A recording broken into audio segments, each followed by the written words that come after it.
There are only two shots you need as a mid-handicapper to have a high-performing short game. Yesterday I was giving a lesson to a guy who's looking to get his handicap down to the low teens, and I explained that using these two simple shots he would be able to have an answer for any question that the golf course asks of him and get up and down more and save par more off. Before we get into that, if you could just remember to please like and subscribe to help me get this video out to more people, then that'd be great. So let's get straight into it. Shot number one that I will always encourage golfers to play, mid to high handicappers and actually loads of low handicappers, is just a simple bump and run. So this is a shot that's going to fly about 20% of the way there and then run the last 80. And this is the safest shot you could ever play around the greens beside using your putter.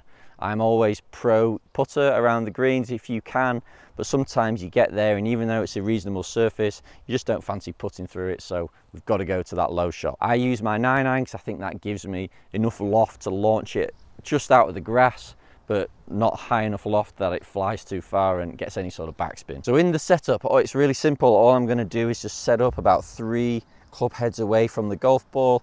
I'm going to put my hands down to the bottom of the grip and I'm going to raise my hands up so that the shaft is quite vertical. Now I have the ball fairly back in my narrow stance and I've got my weight forwards.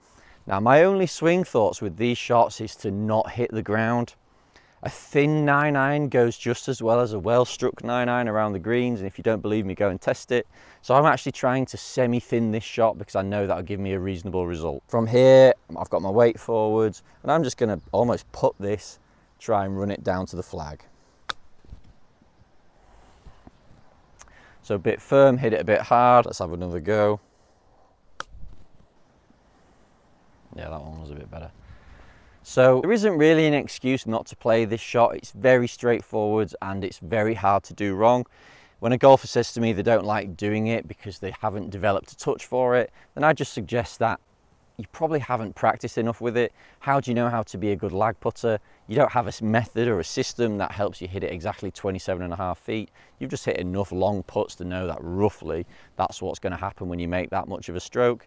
So, and that's exactly the same with any golf shot, but it's especially relevant when it comes to these little bump and runs. So I always suggest to golf that if they just went out for half an hour with a 9-iron and just hit 50 different shots from different locations around the green, by the time they get on the course on Saturday, they're going to have a pretty good feel for it. Setup's really simple: narrow stance, close to the ball, high hands, weight forwards, and then just try and thin it up to the hole. So those are 3 pretty different strikes, but they've sort of landed in roughly the same place and they've ended up all within a puttable distance. So now that you know the low shot, let's go ahead and get straight into the high shot. This one is a little bit trickier, and I would always say to golfers that they should always look for the low shot first, and only when they really can't play the low, that's when they go for the high. So generally that will mean that there's something in my way or there's a slope that I'm just really uncomfortable pitching the ball into. But the high shot, generally, as much as I like it and as much as it's fun to play, should be your last resort if you're really trying to score low. So the setup for the high shot is, so I'm going to just open the face, probably 10 or 20 degrees at address, just because that's going to give me some loft. I'm going to play the ball probably from a centered stance, and I'm still going to have my weight forward. So the secret to this, and this is what really helped my mid-handicap golfer, was to tilt your spine angle slightly towards the target at address and then try and swing through with a high right shoulder. I never want to see a golfer's knee or hip kicking in on these shots, because that's generally going to lead to bladed shots across the green or just chunk shot, and that's how people develop the yips. So I never want to see someone doing this, because we're always going to end up fat and we're always going to end up with bad strikes. We want to try our best to set up with a high right shoulder and then stay high all the way through the swing, and this is going to help us strike the ball before the ground, which is essential for all these bad lie chip shots. It's just going to help us gain confidence. So I've got an open face, I've got the ball in the middle, I've got my high right shoulder at address, and I'm going to try and keep that high whilst delivering some loft. So first shot, way too hard. Brilliant.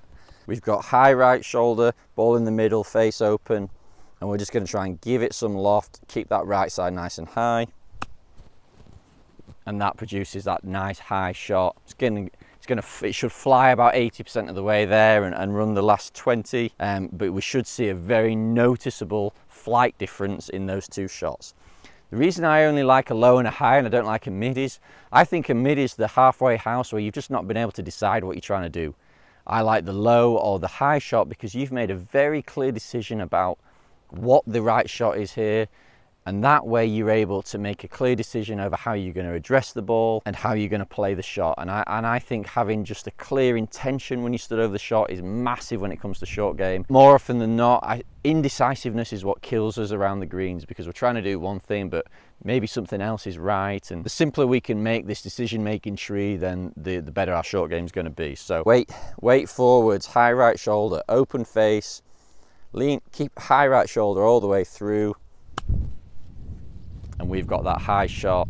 Let's run on a bit far again, I'm just flying it too far, but I'm pretty much going to strike the ball decent every time. The ball's getting up in the air and it's going to stop quicker when it lands, and those are my two shots. So once you're comfortable with your technique, my favorite drill to work on your touch around the greens with these shots is simply lob wedge versus 9-iron.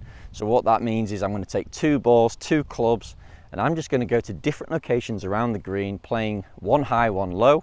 And what that means is I'm playing one shot that's correct for that situation and the other shot that's incorrect for that situation. And generally what people find when they do this is 9-iron goes closer than the lob wedge, 9-iron is much easier to hit, and there's often places around the greens where they probably hadn't thought they could use a 9-iron, but actually they can. So let's give that a go. We'll just go from here first. I'll just bump a 9-iron, so ball back, hands forward, weight forwards, down the grip, nudge it, pretty poor strike, bit thin and way left, but it's the right distance, so not the end of the world. And now let's go high, so open face, high shoulder. So yeah, pretty good strike, but undercooked it definitely. Ball's landed well short, not run, so 9-iron goes one. Okay, so I've come a little bit further away. I've now got quite a lot of fairway to go before I get to the green. Normally I would probably, instinctually, I'd probably pull my lob wedge here and try and fly it to the green edge and then let it run out, but we'll start with a 9-iron. I'm going to have to land it well short, play with the break and see if I can get it to kick in. Okay, ball's not quite kicked in as much as I thought and it's snagged up in the fringe, but it's not bad, it's on the green, it's not done me any damage. The reason I love the 9 and I'm so obsessed with getting golfers using low loft is, if that's the worst shot I ever do, then so be it. I'm going to 2-putt from there, make 3 at worst, and just move on with my life. Golfers, when they get the high shot wrong with the lob wedge, it's probably not going to be on the green. It's either going to be in a worse spot over the back or just in front of me. I've got the same shot again. So let's see how we get on. So high shot, let's see if we can fly it there. High right shoulder, give it lots of loft. That was a pretty good shot, might hit, ooh, just landed a bit further on than I thought, but that's not a bad shot. It's run on to about probably 10 feet, maybe 12, but overall not too bad. Okay, so it's 1-all in the series, final shot. This is a shot again where most people would definitely take their lob wedge. I've got to go up and over this bank onto the green. It's probably a 30-yard shot, but let's use the 9-iron, see if I can bang it into that slope, have it hop up and just run to the green. So ball back, same setup. Wow, that was pretty good, might go in. So just run through the back. Again, I'd never have naturally chosen my 9-iron there, but it's really hard to get this wrong, so I've just whacked that into the hill. It's popped up, it's run onto the green. I've maybe got 20 feet for par. At worst, I'm going to make a bogey, so no damage done. Lob wedge, I'm now thinking, okay, I've got to fly this all the way to the green, see if I can get it to stop somehow out the rough, but it's not going to get any spin. Let's give this a go. So open face, I have to make quite a big swing here. High shoulder. Not bad, flown all the way. Let's go see how that's got on. Okay, so we'll call that a tie. Now, I could do this for hours because it's fun and it's creative, but you only need to really do this for 30 minutes a week and your short game will rapidly improve and your shots will start tumbling. So give that a try. Low shot and high shot, don't do anything in between. work on those technique bits and let me know how you get on. Thanks very much for watching the videos. If you can please like and comment to boost the engagement, and subscribe if you don't already, that'd be great. If you like what I put out in these videos, you like what I say about technique, I can actually help you with your game no matter where you are in the world. So if you just want to click the link in the bio, it'll take you to Skillist, which is an online coaching platform, and there you can look to see what I do, and actually I can help you with your game. So analyze your swing, give you some drills and tips to help you improve, so we can work together to help you lower your handicap.